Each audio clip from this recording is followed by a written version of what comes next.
누가복음 13장 31절부터 35절까지 말씀. 곧 그때에 어떤 바리새인들이 나와서 이르되 나가서 여기를 떠나소서 헤롯이 당신을 죽이고자 하나이다. 이르시되 너희는 가서 저 여우에게 이르되 오늘과 내일은 내가 귀신을 쫓아내며 병을 고치다가 제3일에는 완전하여 지리라 하라. 그러나 오늘과 내일과 모레는 내가 갈 길을 가야 하리니 선지자가 예루살렘 밖에서는 죽는 법이 없느니라. 예루살렘아 예루살렘아 선지자들을 죽이고 내게 파송된 자들을 돌로 치는 자여 암탉이 제 새끼를 날개 아래에 모음같이 내가 너희의 자녀를 모으려 한 일이 몇 번이냐. 그러나 너희가 원하지 아니하였도다. 보라 너희 집이 황폐하여 버림받으리라. 내가 너희에게 이르노니 너희가 주의 이름으로 오시는 일을 찬송하리로다 할 때까지는 나를 보지 못하리라 하시니라. 아멘. 지금 누가복음 13장의 그 마지막 부분을 우리가 공부를 하고 있어요. 그런데 누가복음 9장에서부터 예수님께서는 그 예루살렘을 목적지로 해서 계속해서 갈릴리에서 이제 예루살렘을 향하여 올라가고 계신 거예요. 그 가시면서 계속 마을마다 방문하시면서 말씀을 지금 전하고 계신 상황입니다. 그래서 오늘 말씀을 보시면 곧 그때에 어떤 바리새인들이 나와서, 지난주에도 제가 설명할 때 갑툭튀다 이렇게 표현을 했죠. 어떤 사람이 13장 23절에요. 어떤 사람이 여짜오되 주여 구원을 받는 자가 적으니까? 라고 물었어요. 구원을 받는 사람이 적지요? 많지 않지요? 하고 이제 어떤 사람이 질문을 합니다. 그런데 오늘은요, 또 어떤 바리새인이라고 얘기를 해요. 어떤 바리새인들이 나와서 라고 좀 더 구체적으로 어떤 이야기를 합니다. 어떤 이야기예요? 보세요. 헤롯이 당신을 죽이고자 하니까 여기서 빨리 떠나세요 라고 예수님한테 어떤 충심 어린 이제 정보를 제공하고 있는 거예요. 이 어떤 바리새인은 아무래도 그 궁정에서 헤롯과 그와 가까운 사람들의 동정을 잘 읽고 있는 사람이 아니었겠어요? 그런 사람이 예수님한테 정보를 제공을 하는 겁니다. 헤롯이 당신을 잡으려고, 당신을 죽이려고 지금 모략을 꾀해야 하는 것 같아요 라고 정보를 예수님께 지금 주고 있습니다. 그런데 예수님께서는 뭐라고 답을 하는가? 이르시되 너희는 가서 저 여우에게 이르되, 저 여우는 바로 헤롯을 의미하는 거예요. 오늘과 내일은 내가 귀신을 쫓아내며 병을 고치다가 제3일에는 완전하여 지리라 하라 라고 말씀을 하시면서,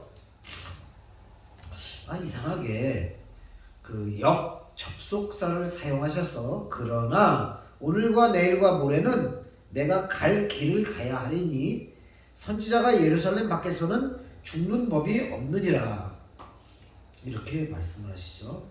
자, 예수님께서 일방적으로 어떤 바리새인의 이야기를 듣고 난 뒤에 계속해서 예수님께서 그러니까 세 갈래로 나누어서 지금 예수님이 말씀을 하고 계세요. 그래서 첫 번째 갈래는 헤롯을 향하여 여우라고 표현하죠. 저 여우. 그 성경 속에서 여우라는 표현이 여러 군데 나와요. 아가서에서도 보면 포도원을 허는 그 여우에 대한 이야기가 나오고요. 또 느헤미야서에는 성을 느헤미야나 이제 바벨론 포로를 끌려갔다 돌아온 사람들이 모여서 성을 이제 성전을 복원하고 성을 새로 쌓고 막 이렇게 공사를 하고 있는데, 그걸 방해하는 무리들이 이 사람들을 비웃으면서 무슨 이야기를 하냐면, 여우가 올라가서 뛰다녀도 무너지겠다 그거 하면서 비난을 합니다. 거기에 여우가 등장을 해요. 예수님께서도 비유를 말씀하실 때에 이제 여우를 자주 비유에 사용하기도 하셨어요. 누가복음 9장에서도 비유에 여우를 비유했었고요. 마태복음에서도 여우를 비유한 그런 내용들이 나옵니다. 여기서 지금 그 여우를 표현하는 데에는 여우의 역할이 있기 때문에 그래요. 여우의 역할은 포도원을 헌다라고 얘기를 하는데, 여우 자체는 포도원을 헐고 싶은 마음이 없어요. 그걸 포도원을 허는 것이 목적이라서 포도원을 밑을 후벼 파서 포도원을 허는 것이 아니라, 이제 농사를 짓다 보면 이제 포도가 꽃을 피울 때가 있어요. 그때쯤에는 많은 동물들이 그 동면을 한다든지 또는 이 활동을 별로 이렇게 활발하게 하지 않고 있다가 만물이 소생하는 그런 단계가 되면 모든 동물들이 빠른 속도로 이렇게 막 나와서 번식을 하고, 그렇게 번식을 하고, 아주 먹이가 풍부해지는 그런 시점이란 말이에요. 포도가 꽃을 피울 때쯤 되면. 그러면 벌레들이 많아지잖아요. 그럼 그 벌레를 먹으려고 또 이 파충류들이 개구리라든지 이런 도마뱀이라든지 이런 파충류들이 막 늘어나죠. 그럼 또 그걸 먹으려고 들쥐가 끌어요. 들끓게 돼요. 그래서 만물이 소생하면서 우리 눈에는 잘 보이지 않지만 빠른 속도로 그 먹이 사슬이 움직이고 있다고요. 그런데 그때 들쥐가 막 번식을 하잖아요. 그러면 또 그걸 기뻐서 날뛰는, 그게 바로 이 여우인 거예요. 여우가 이제 포도나무 그 울타리 밑에 굴을 파고 그 번식하고 있는 이 들쥐를 잡으려고, 그러니까 여우는 포도원의 단장을 허무는 것이 목적은 아니었어요. 그런데 그 여우의 눈에는 오로지 뭐만 보인다? 들쥐만 보여요. 그러니까 그 들쥐를 잡아먹으려고 저걸 파고 있는 거죠. 울타리를 파는 거죠. 그럼 울타리를 파헤쳐서 울타리가 무너지면 어떻게 될까요?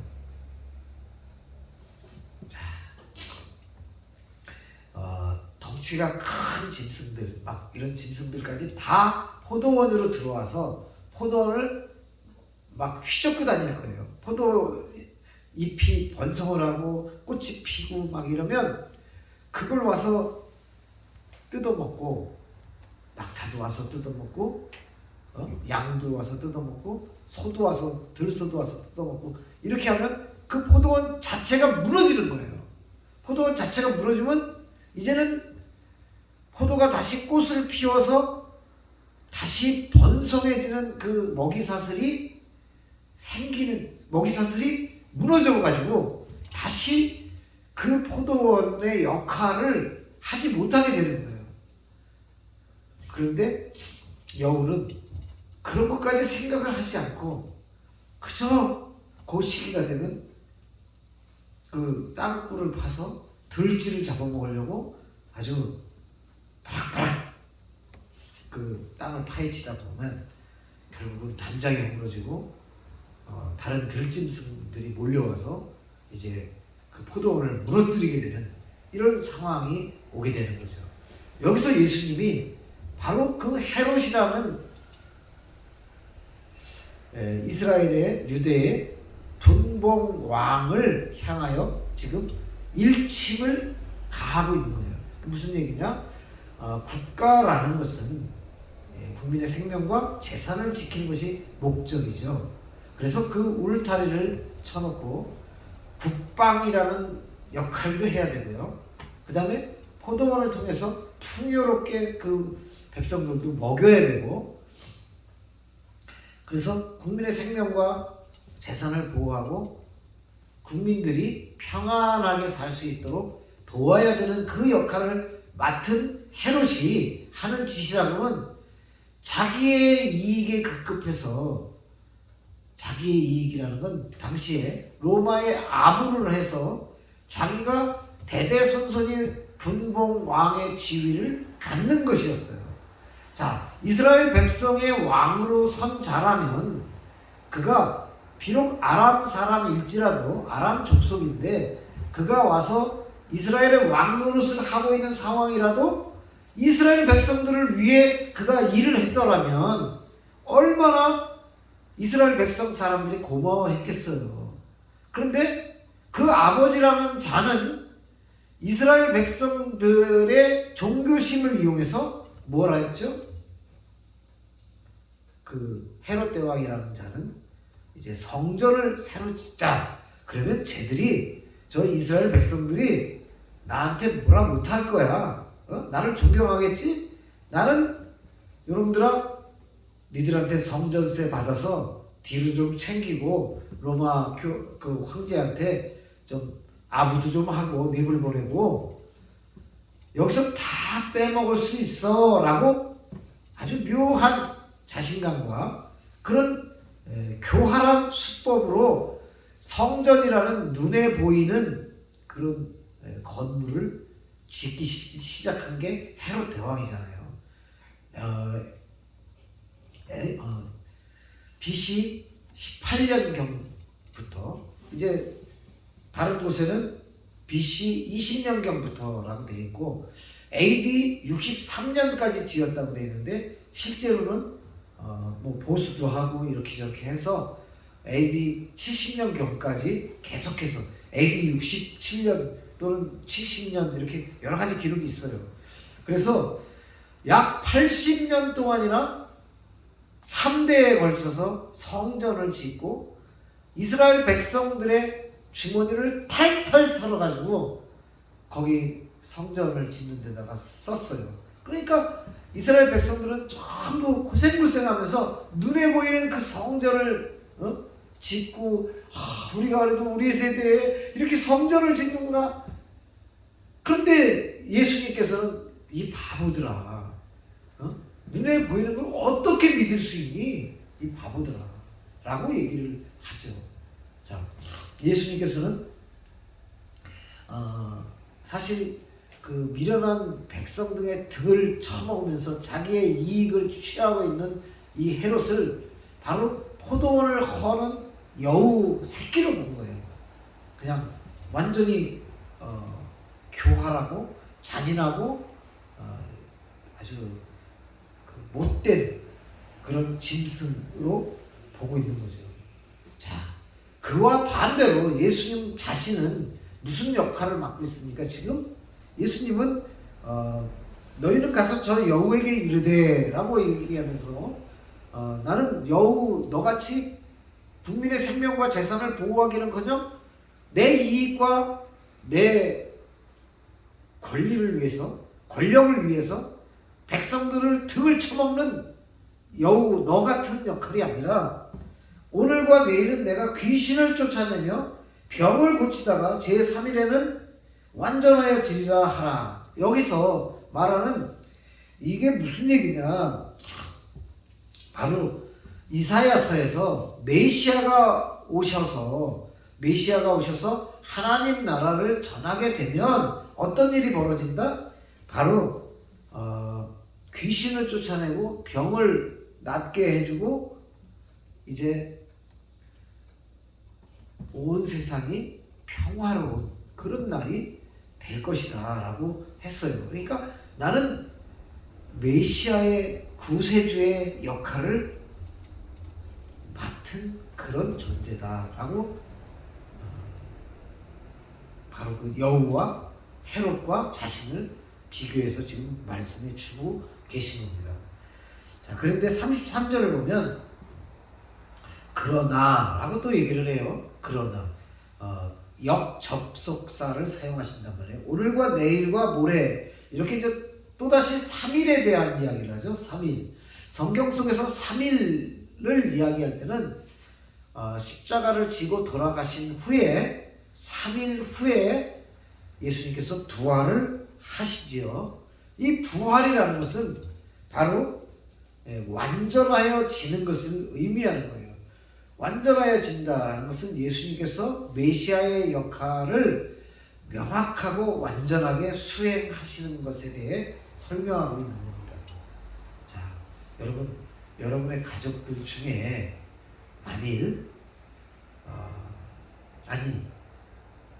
평택시에서 누가 국회의원 또는 지방의원 하다못해 어느 초등학교 선생님이 돌아가셨어요. 근데 장사를 지내고 참 많은 사람들이 수백 명이 가서 봤든지 수천 명이 가서 봤든지 보고 돌아왔는데 3일 뒤에 다시 살아나서 화장을 했는지 안 했는지 모르지만 갖다 산에다 의사가 진단을 명확히 해서 심정지를 했고 뇌사를 했고 그래서 산에다 갖다 묻었는데 3일 뒤에 만약에 살아나서 나와서 내가 하늘나라를 보고 왔어 라고 여러분들에게 설명을 한다면 여러분 어떻게 받아들이겠어요? 자, 놀라지 않을 수가 없고 진짜 믿지 않을 수가 없겠죠. 여러분이 그 장례 행렬에 참여를 해서 염을 해서 꽁꽁 묶어서 산에다 묻었는데 그런 존재가 일어나서 다닌다고 생각을 해보세요. 귀신이야 하고 도망을 갈 거예요? 자, 사람의 생명은요 사람이 어찌할 수 없는 거예요. 이 생명을 주관하시는 분은 오직 하나님밖에 없고 바로 예수님이 그런 분이시다라는 것에 대해 의심할 여지가 없는 바로 그런 분인 것을 지금 말씀하고 계신 거고, 여기서 오늘과 내일과 모레는 내가 갈 길을 가야 하리니, 예수님의 하셔야 될 그 일의 결론은 바로 십자가를 지고 우리의 죄를 배속하시고 돌아가셨다가 다시 부활하셔서 우리 앞에 나타나셔서 정말 변명치 못하게 하시기 위한 그 메시아의 역할을 하시는 거예요. 그래서 선지자가 예루살렘 밖에서는 죽는 법이 없느니라. 예루살렘 밖에서는 죽는 법이 없다. 예루살렘의 역할은 모든 크리스찬들의 이제 가나안을 의미하는 것이고 천국을 의미하는 것이고, 이것은 회복되어지고 고쳐져야만 하는 그런 곳이란 말이에요. 그곳에서 예수님의 사역이 그 결론 지어진다는 것을 의미하는 거예요. 딴 데 가서 요즘에 이제 이슬람 같은 경우 메디나 또 메카 메디나 이제 이렇게 말을 하죠. 거기는 성지가 아닌 거예요. 그가 선지자가 될 수 없는 그 이유가 바로 거기에 있어요. 성경에서는 예루살렘 외에 다른 곳에서의 그 사역에 대해서는 인정하지 않아요. 자, 34절에 예루살렘아 예루살렘아, 지금 예수님께서 예루살렘아 예루살렘아, 예루살렘의 뜻이 뭐예요? 살롬, 샬롬, 평안이잖아요. 그런데 선지자들을 죽이고 예루살렘의 역할이 지금 뭔가 보세요. 예수님께서 지금 지적하고 있는 모습. 선지자들을 죽이고 내게 파송된 자들을 돌로 치는 자요. 이게 지금 예루살렘에서 살고 있었던 지금까지의 예루살렘으로 여기 지금 의인화를 시켜서 말씀하시는데, 예루살렘에 그동안 살았던 선지자라는 자들, 지도자라는 자들, 왕이라는 자들, 권력자라는 자들이, 선생이라는 자들이 바로 하나님의 뜻을 어기고 하나님이 보낸 그 선지자들, 하나님의 말씀을 전하러 오고 하나님의 뜻을 전하러 온 사람들을 자기들의 마음에 맞지 않는다고 죽여버리고 쫓아버리고 그래 왔었던 것에 대해서 지금 예수님께서 말씀을 하고 있어요. 암탉이, 여기서 말하는 이 암탉의 역할은 아무래도 하나님이시겠죠. 예수님이시겠죠. 성령님이시겠죠. 암탉이 제 새끼를 날개 아래에 모음같이 내가 너희의 자녀를 모으려 한 일이 몇 번이냐. 그러나 너희가 원하지 아니하였도다. 이게 사사기를 보면요. 사사기를 보면 진짜 코딱지만한 권력만 생겨도 교만해가지고 그냥 설치고 있는 그런 존재, 가벼운 존재들.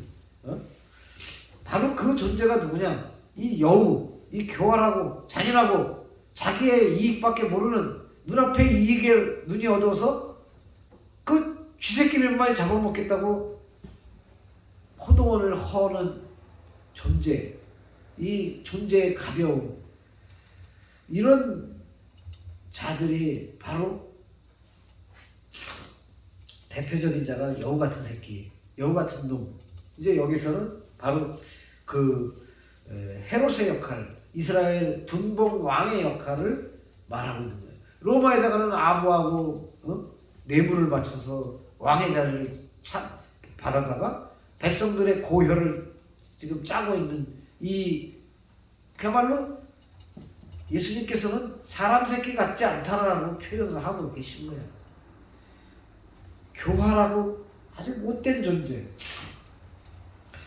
다른 곳에서는 이스라엘 그 선지자들, 이스라엘의 이제 그 바리새인과 서기관들을 향해서는 독사의 새끼들아라고, 뱀들아 이 독사의 새끼들아라고 예수님께서 말씀을 하셨지만, 이방인이라고 볼 수 있는 아람 사람이자 분봉왕, 로마의 분봉왕인 헤롯을 향해서는 여우 새끼라고 얘기를 하고 계신 거예요. 자, 35절을 보세요. 보라, 너희 집이 황폐하여 버림받으리라.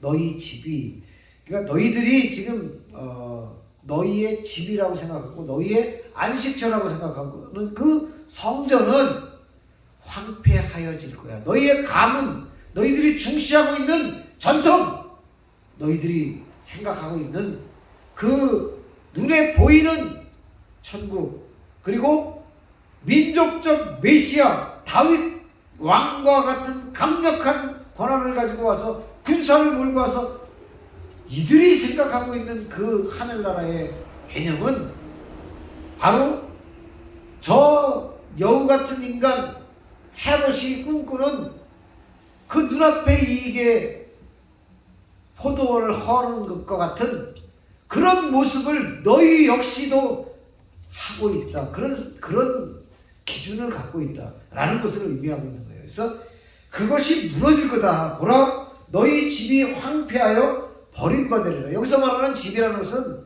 가문 또는 전통, 이런 것을 의미하는 거란 말이에요. 그래서 너희가 중요하게 여기는 그 너희의 가문, 너희들이 믿어왔던 그 종교, 이런 관점은 다 무너질 것이다. 그래서 그 대표적인 것이 이제 성전이 돌 위에 돌 하나도 남겨지지 않고 무너지는 그런 비극적인 상황이 오게 될 것이다. 80년이나 되는 그 기간 동안 이제 스룹바벨의 시대에 쌓았던 그 성전을 보수한다는 개념에서, 원래 스룹바벨이 쌓아놓은 성전은 조그맣다고 하면 그거의 몇 배로 더 크게 해서 예루살렘 성의 거의 절반에 가까운 면적을 성전으로 쌓은 거예요. 헤롯이 국민들한테 성전세를 아주 지긋지긋하게 받아다가. 그래서 제가 전광훈이라는 사람이 기독청을 뭐 로마 교황청보다 크게 짓겠다, 만리장성보다 더 크게 짓겠다, 이런 식으로 하면서 헌금하라고 막 외쳤을 때 제가 그런 말을 한 거죠. 너 헤롯이냐? 왜 그런 바보 같은 짓을 하냐? 예수를 믿는다는 것은 예수님의 말씀과 예수님이 전해주신 하나님의 뜻을 아는 것이고, 그 하나님의 뜻대로 우리가 살기 위해 바로 지난주에도 말한 것처럼 좁은 문으로 들어가기를 뭐하라? 힘쓰라, 분투하라, 경쟁해라. 그것이 예수님을 믿는 거거든요. 그것이 바로 내 안에 예수님이 아주 장막을 치고 들어오셔서 내 심장 안에 들어오셔서 나를 주관하는 것이 바로 예수를 믿는 거예요. 요한복음 1장 14절에 보면 말씀이 육신이 되어 우리 안에 거하신다라는 표현이 나온다고요. 그게 뭐냐? 말씀이, 하나님의 뜻이 담겨져 있는 그 말씀이 우리 몸에 육신이 되어 장막을 치고 내 심장 가운데에 장막을 치고 들어와 앉아 계신다. 그게 바로 예수님이고 그게 바로 성령님이고, 그래서 우리는 하나님의 뜻대로 살게 된다. 이 표현을 그렇게 얘기해 주는 거예요. 크리스찬은 그래서 눈에 보이는 그 성전 같은 거, 눈에 보이는 어떤 건물 같은 거, 눈에 보이는 어떤 천만인이 시편 3편 6절에 뭐라고 돼 있어요? 천만인이 나를 에워싸 친다 할지라도 나는 두려워하지 아니하노라. 왜?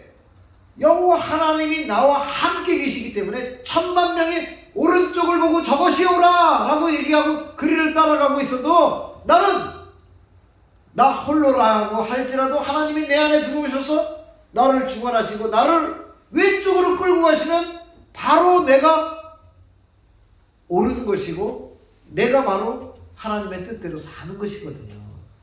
그래서 아무래도 저 사람들이 다 저리로 가는데 저게 맞는 거네? 민주 독재라는 거예요. 99.9%가 100명 중에 99명, 1000명 중에 999명이 진리를 버리고 자신의 이익으로 가게 되면 그건 하나님의 뜻을 망각해서 어떻게 되는 거예요? 소돔과 고모라처럼 불구덩이에 들어가는 거죠. 노아 시대에 8명만이 그 방주에 탔어요. 그래서 지금도 배선자 한자가 그 8팔자가 들어가 있다고. 배 속에 그 사람 8이 들어가 있다고.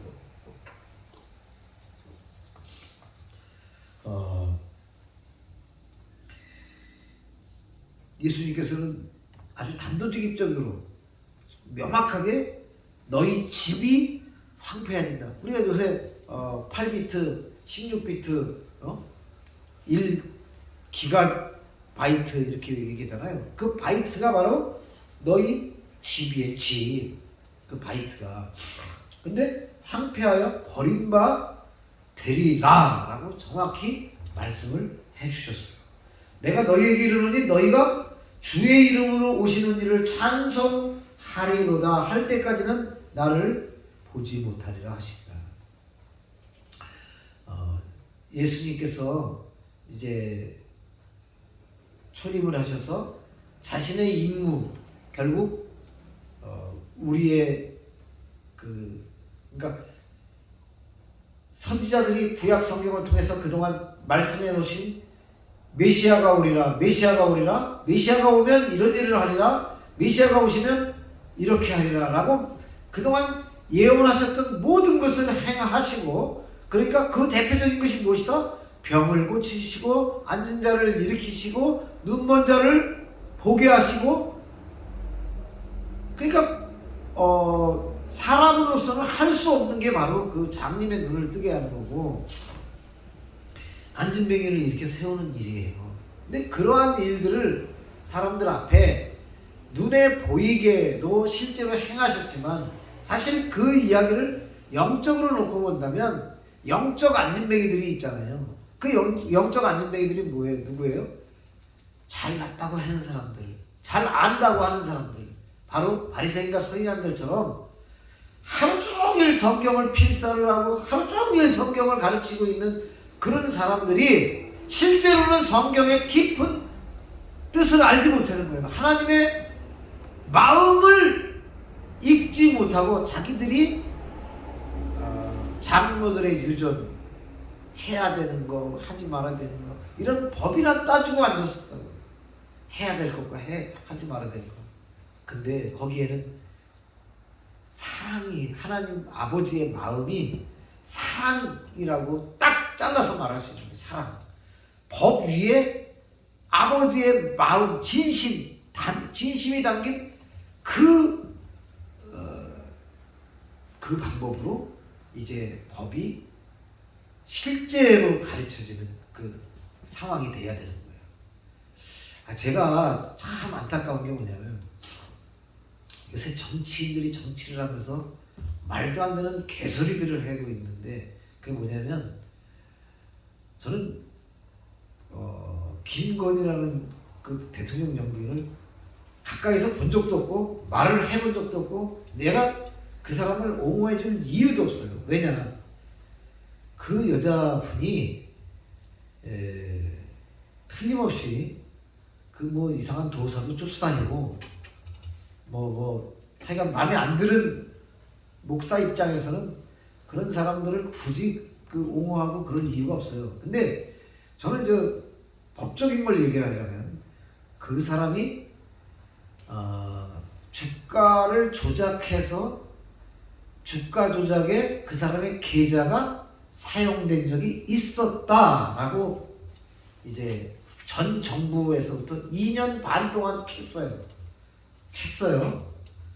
근데 구체적으로 그러면 이 계좌를 통해서 돈을 얼마를 빼먹고 얼마의 수익을 어떤 녀석이 봤다라고 발표를 안 해요.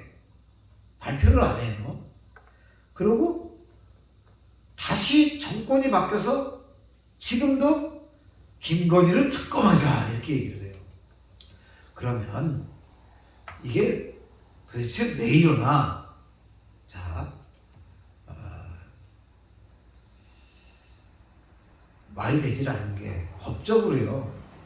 그렇게 법적인 얘기 좋아하잖아요.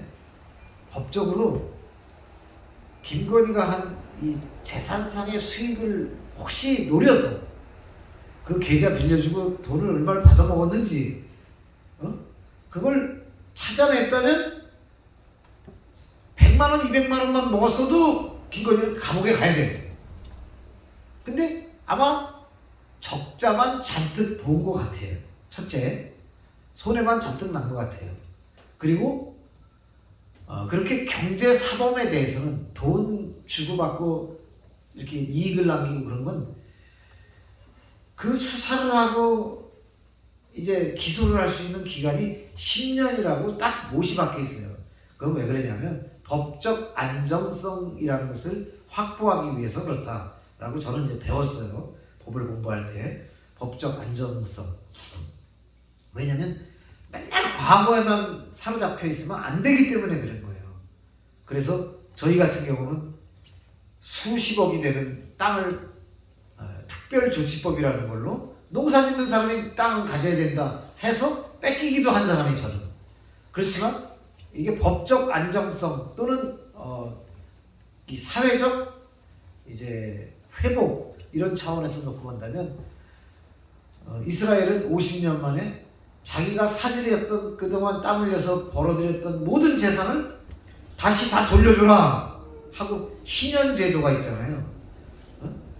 그런 것처럼 우리나라에서는 특별조치법이다 또는 경제사범은 10년의 시효를 완성한다. 살인죄도 그동안은 20년을 그 시효를 뒀다가 살인과 강간 이런 거에 대해서는 성폭행범에 대해서는 기간을 시효를 중단한다. 시효를 두지 않는다라고 법이 다시 바뀌었잖아요.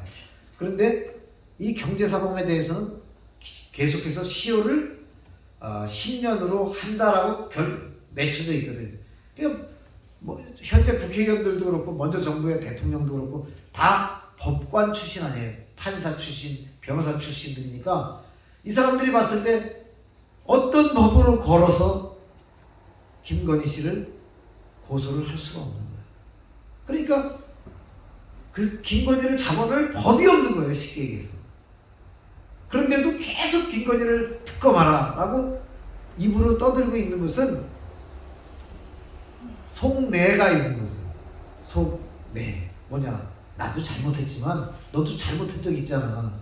그러니까 내 죄를 깎아줘 하고 뭐 그쪽에 있는 뇌물 받던 사람들 또 범죄한 사람들이 다 그러고 있는 거예요. 일반 국민이 제 입장에서 봤을 때 성경을 가르치고 하나님의 말씀을 가르치는 제 입장에서 법을 공부한 제 입장에서 봤을 때 제가 보면서 걔들을 뭐라고 볼 것 같아요. 그 애들을 술 먹은 경찰이 술 먹은 운전자를 지금 잠시 원문이 있겠습니다. 후 하고 불어보세요. 그러면 경찰이 술 먹고 술 취한 운전자를 지금 검거하겠다고 하는 거나 진배가 없어요.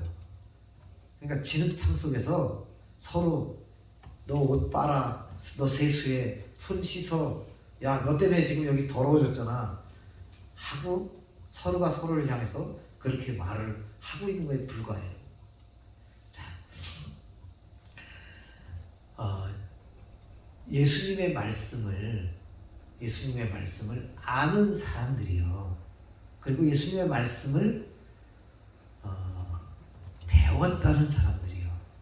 그러니까 세상에 나가서 자신의 삶 속에서 하나님께 예배를 드리기 위해 이 교회당에 와서 하나님의 말씀을 공부한 사람들이 세상에 나가서 하나님의 말씀은 겉에다가 이렇게 나 하나님 말씀 공부한 사람이야, 하나님 말씀대로 산다고 알려진 사람이야 하여놓고 세계 선교협의회 회장 해놓고 야 저 바보 봐라 저 바보 아유 저 2억짜리 아니 1억 5천짜리 집을 2억 5천이라 해도 그냥 덥석 덤비네. 저 1억은 내 거다 저 완전히. 이렇게 해서 예수를 믿는다는 사람이, 예수를 안다는 사람이, 하나님의 말씀을 배웠다는 사람이 그런 짓들을 하고 있어요. 지금 예수님께서는요, 여기서 지금 헤롯 왕에게, 헤롯 안티파스예요, 이 사람이. 헤롯 안티파스인데, 이 헤롯 안티파스를 지금 여우라고 지칭을 하면서 포도원을 허무는 자, 포도원을 굳건하게 지켜야 될 자들이 포도원을 허물고 있는 현실을 지적해서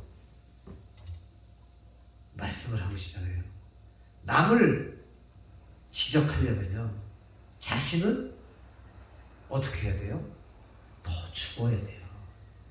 자신은, 지금 예수님은 자신이 오늘과 내일, 모레에 대해서 이 3일 동안에 일어날 일에 대해서 예수님께서 얘기를 하잖아요. 나는 죽을 건데, 응? 내 사역은 죽는 건데, 저 헤롯의 사역은 뭐다? 이스라엘이라는 나라를 망가뜨리는, 우리 크리스찬들은요, 대한민국을 살리는 사람이고 세우는 사람들이거든요. 다음 세대를 이렇게 세우는 사람들이거든요. 근데 지도자라는 저 사람들, 그 사람들은 결국 나라를 망가뜨리는 역할을 하는 자들이에요. 자, 그렇다고 우리가 예수님의 이 행적을 우리 명확히 확인해야 될 게 있어요. 예수님이 야, 저 지도자라는 놈들이 저렇게 나라를 망치고 있으니 에휴, 될 대로 내라 하고 예수님이 포기하시지 않으셨어요. 예수님은 그 책임 있는 사람들은 엉터리로 살고 망가뜨리고 무너뜨리고 그러고 있는 그때에 예수님은 자신의 길을 굳건하게 흔들림 없이 목적지를 명확해서, 그래서 고린도전서 9장에서도 향방 없는 것과 같이 하지 아니하고 그 얘기는 목적지가 명확하게 해야 할 일을 정확하게 하는 그 예수님의 모습을 우리는 그 모습을 옳다고 아멘하고 그렇게 따라가는 거예요. 어제 아는 어떤 사람이 자기 남편을 약간 비하해서 말을 하더라고요. 그래서 제가 그분한테 뭐라고 얘기했냐면 나를 봐라. 아내와 남편이 서로 너 나빠 하고 따지다 보면 누가 망가지냐? 자식이 망가진다. 그러면 그 자식이 망가진 뒤에 얼마나 큰 후회와 눈물을 흘리려고 하느냐. 그러니까 저 자는, 저 녀는, 년 아니에요. 여라고 말했어요. 서로 옳지 않다고 말할지라도 자신은 어떤 역할을 해야 돼요? 올바른 역할을 해야 되는 거예요. 상대가 잘하고 있으면 더 나도 잘해야 되지만 상대가 잘못한다 할지라도 나는 올바르게 해야만 하는 거예요. 누구를 위해서? 그 사람을 위해서가 아니라, 나만을 위해서가 아니라 내 자식을 위해서, 나는 상대방은 엉터리로 살아도 나는 내가 그 내 자녀의 삶을 지탱하고 있는 그 역할자로서 일을 해야 되는 거예요. 하나님이 판단하세요. 하나님이 결정하시고 결론은 어떻게 날지 몰라요. 하나님의 뜻에 맞는 사람은 반드시 이 세상에서도 하늘나라에서도 하나님의 그 사랑으로 틀림없이 그 올바른 평가를 받게 돼 있어요. 자, 헤롯은 아주 교활하고 잔인하고 가볍고 그야말로 영화 속 언어로 양아치 같은 놈이에요. 그럴지라도 예수님은 아버지로부터, 하나님으로부터 부여받은 그 역할을, 임무를 다하시기 위해 끝까지 흔들림 없이 나아가시는 모습을, 나아가시겠다고 이렇게 말씀하시는 이 모습을 우리가 보면서 우리는 어떤 존재인가를 다시 한번 생각해 보실 수 있기를 바라요. 아까 말씀드린 것처럼 요한복음 1장 14절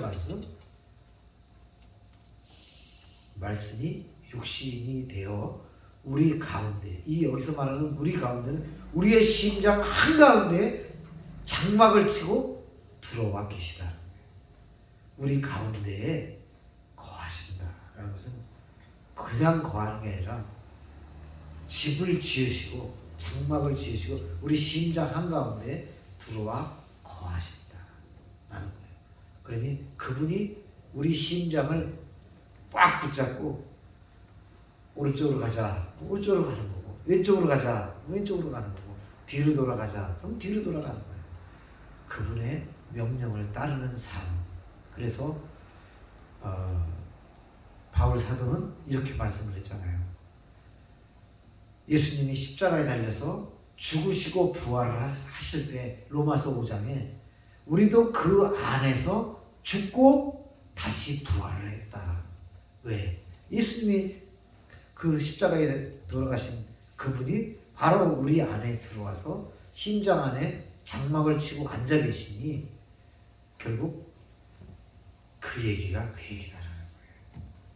여러분의 심장 한가운데 장막 치신 분이 명령하실 때 여러분들도 세상 세파, 세상의 물결, 세상의 바람 이거 쳐다보지 마시고 내 심장 한가운데에서 그 울림의 소리가 날 때 아멘 아멘 하고 여러분들도 그렇게 예수님처럼 향방 없이 아니라고 저 천국을 향해서 나가실 수 있는 여러분 되시기를 축복합니다. 기도하시겠습니다. 감사하신 하나님, 예수님께서 세상의 권력자들과 같은 모습이 아니시고 결국은 자신의 몸을 드리고 마음을 드리고 진정 하나님의 뜻을 이 세상에 세우시는 데에 자신을 다 드린 것처럼 저희들도 예수님 따라갈 수 있는 참 성도, 참 제자, 참 자녀 될 수 있도록 인도해 주옵소서. 감사드리며 예수 그리스도 이름 받들어 기도 올리옵나이다. 아멘.